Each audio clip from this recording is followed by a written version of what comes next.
زندگی میں پھول صرف اس انسان کے لیے بنے جس پر یقین ہو کہ نہ ہی وہ آپ کو مرجھانے دے گا اور نہ ہی مسل کر پھینکے گا۔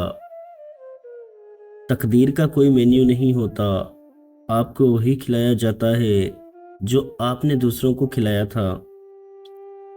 آپ کی قدر وہ کرتا ہے جو آپ سے محبت کرتا ہو، وہ نہیں جن سے آپ محبت کرتے ہوں۔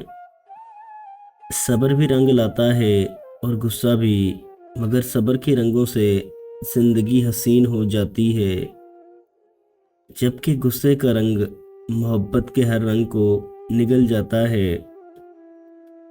زندگی میں دو لوگوں پر تبصرہ نہ کرو، جن کو چن لو اور جن کو چھوڑ دو۔ ان لوگوں پر اعتبار کرو جو تمہاری تین باتیں بھانپ سکیں: تمہاری ہنسی میں پوشیدہ درد، تمہارے غصے میں پوشیدہ پیار، اور تمہاری خاموشی میں پوشیدہ وجہ۔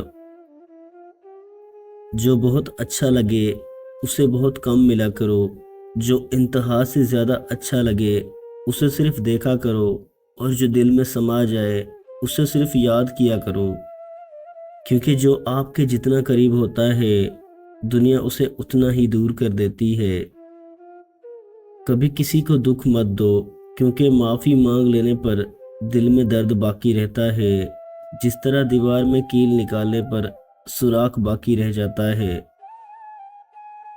عقل مند ہمیشہ غم و فکر میں مبتلا رہتا ہے، چغل خور ایک لمحے میں ایسا فتنہ پیدا کر دیتا ہے جو کئی ماہ تک چلتا ہے۔ کبھی بھی اپنی جسمانی طاقت اور اپنی دولت پر بھروسہ مت کرو، کیونکہ بیماری اور غریبی آنے میں دیر نہیں لگتی۔ اپنا کردار بنانے میں اتنا مشغول ہو جاؤ کہ دوسروں پر تنقید کرنے کا وقت ہی نہ ملے۔ جس عورت کے بال لمبے ہوں ایسی عورت کی محبت دھیمی ہوتی ہے، جس عورت کے بال چھوٹے ہوں ایسی عورت کی محبت یک طرفہ ہوتی ہے، جس عورت کے بال گرتے ہوں ایسی عورت کی محبت بہت شدید ہوتی ہے، جس عورت کے بال سیدھے ہونا ایسی عورت کی محبت سیدھی نہیں ہوتی۔